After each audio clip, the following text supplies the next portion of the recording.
Pernah tidak kamu lagi asyik melamun di pinggir jendela, memikirkan cicilan atau tugas kuliah yang menumpuk? Lalu, tiba-tiba terlintas satu pikiran yang sangat mengganggu. Gimana kalau sebenarnya hidupku ini cuma bagian dari sebuah acara TV? Kamu menoleh ke pojok ruangan, mencari-cari apakah ada lensa kamera yang sedang menyorot wajah kuyu kamu itu, dan berharap ada ribuan orang di luar sana yang tertawa atau menangis melihat drama hidupmu. Bagi kebanyakan dari kita, itu cuma imajinasi liar saat sedang bosan atau terlalu banyak menonton film fiksi ilmiah. Tapi bagi seorang pria berpakaian spandex merah ketat dengan 2 pedang di punggungnya, itu adalah kenyataan pahit sekaligus manis yang dia hadapi setiap detik dalam hidupnya. Ya, kita bicara soal Deadpool atau Wade Wilson. Bayangkan betapa gila situasinya.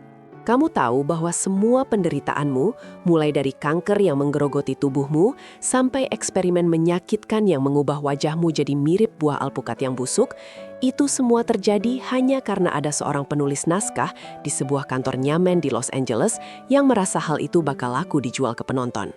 Kamu tahu bahwa setiap kali kamu tertembak atau kehilangan anggota tubuh, itu bukan sekedar nasib buruk, tapi sebuah keputusan kreatif demi rating.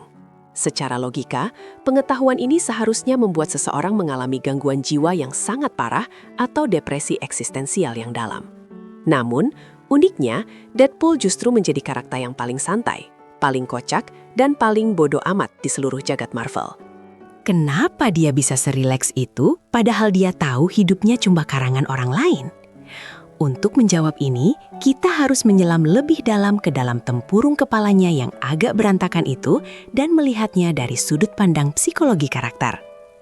Pertama-tama, kita harus paham apa itu fourth wall atau dinding keempat. Dalam dunia teater dan film, ada sebuah kesepakatan tidak tertulis bahwa ada dinding transparan yang memisahkan karakter di dalam cerita dengan kita sebagai penonton. Karakter-karakter ini hidup dalam gelembung mereka sendiri. Mereka merasa dunia mereka nyata, masalah mereka nyata, dan kematian mereka permanen.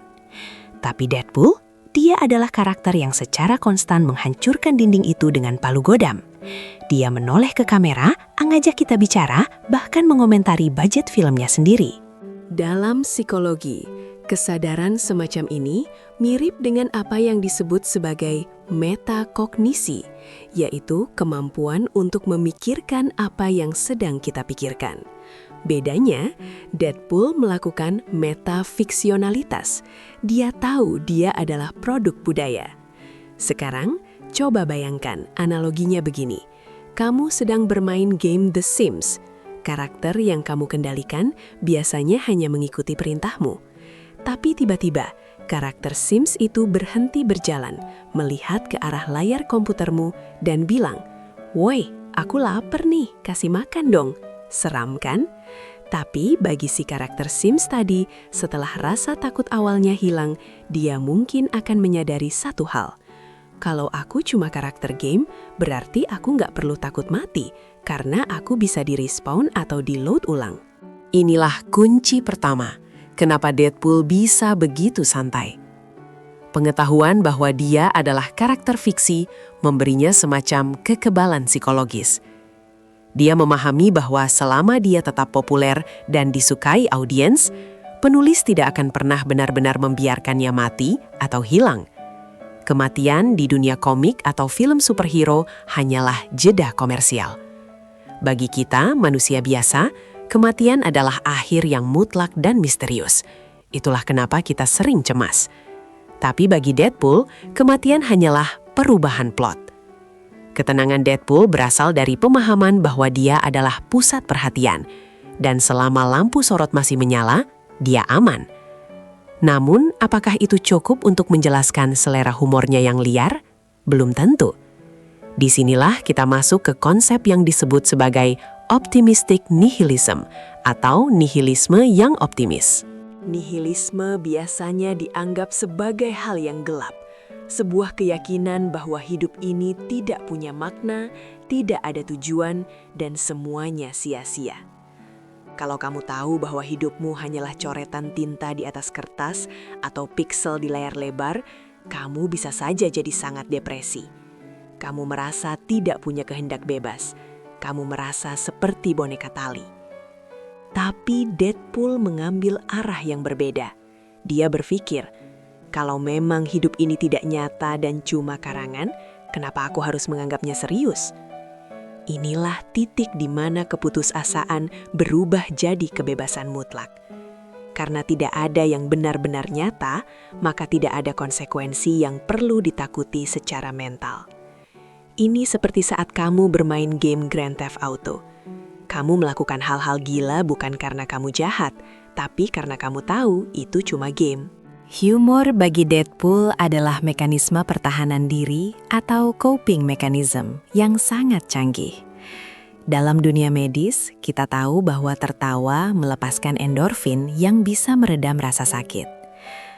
Wade Wilson adalah pria yang hidup dalam rasa sakit fisik yang kronis setiap detik karena kankernya, dan kemampuan regenerasinya yang terus bertarung di dalam tubuhnya.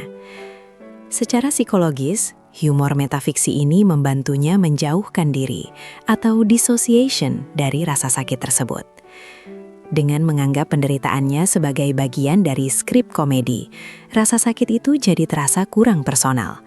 Dia tidak lagi merasa sebagai korban nasib, melainkan sebagai seorang aktor yang sedang melakukan aksi stunt yang hebat.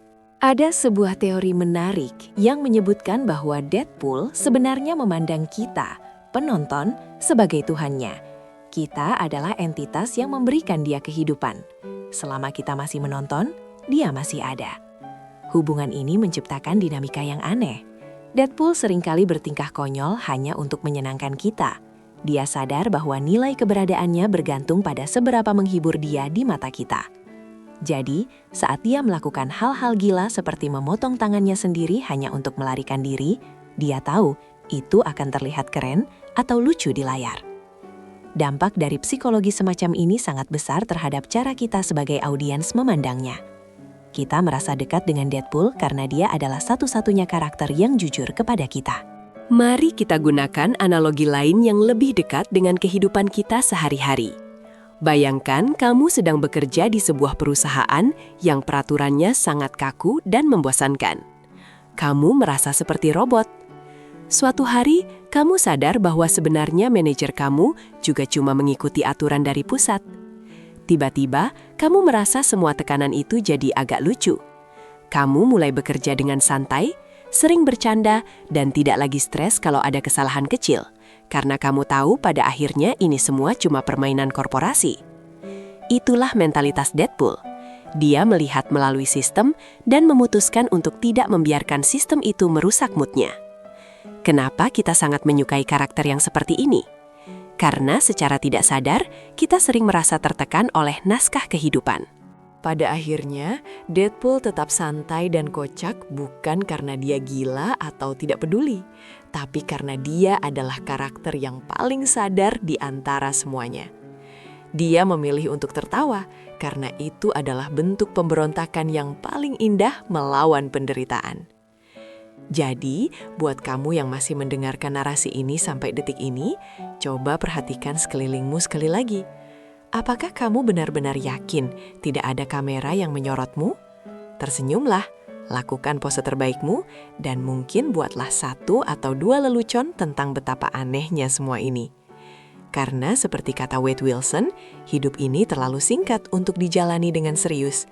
Sampai bertemu di adegan selanjutnya, selamat menikmati pertunjukannya, karena bagaimanapun juga, kamu adalah pemeran utamanya.